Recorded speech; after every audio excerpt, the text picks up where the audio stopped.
Back in the day, they used astrology to heal. They healed through the balance of the elements within you.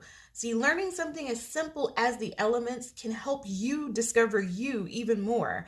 I'm your girl 7D, creator of Black Girl Magi, a space where we practice healing and alchemy through astrology. And we're going to talk about the air signs today. Air energy is represented by the three air signs. So that would be Gemini, Libra, and Aquarius. So check your chart, see if you have a lot of planets in those signs. And if you do, you may be air dominant. And this video is all about you.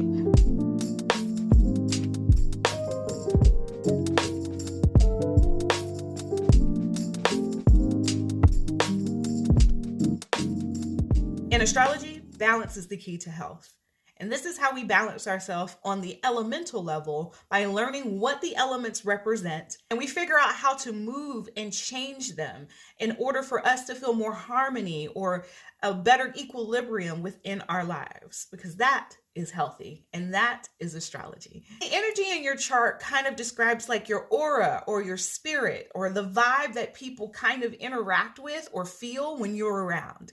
So balancing that out definitely helps on all levels. Now, air energy represents a lot of things. One of the things it represents, the things of the mind, things like learning, curiosity, being inquisitive, knowledge, information. It also represents connection through communication, through things like conversation, talking, exchange of ideas, dialogue, discourse. Air energy loves to get into debates. For sure. Because mental stimulation is of top priority for those who have a lot of air in their charts. The downside to the air energy is that it represents things that are like scattered, okay? So things that are like being unreliable or erratic or flighty or indecisive. They love to interact with like a variety of things because they love to learn, but that often leaves them being here, there, and everywhere because they're trying to learn everything. So if they get bored, they check out. And that could be checking out of a conversation or checking out of a relationship. If they don't feel like there's anything left to learn in that particular space, they out. Now, back in the day when they saw that you had a lot of air in your chart, they would give you the temperament of being sanguine.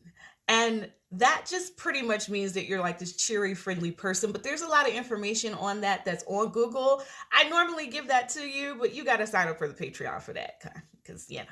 Now, I may be hearing you say, 7, I counted the planets and it looks like that I have like 3 planets that are in fire signs and 3 planets that are in air signs. It looks like I have a combination. Well, you do have a primary element. You probably need to sit down with an astrologer and really find out which one is primary. However, there are descriptions about combinations. For instance, air-water people are very versatile and adaptable, but very sensitive to social acceptance and rejection.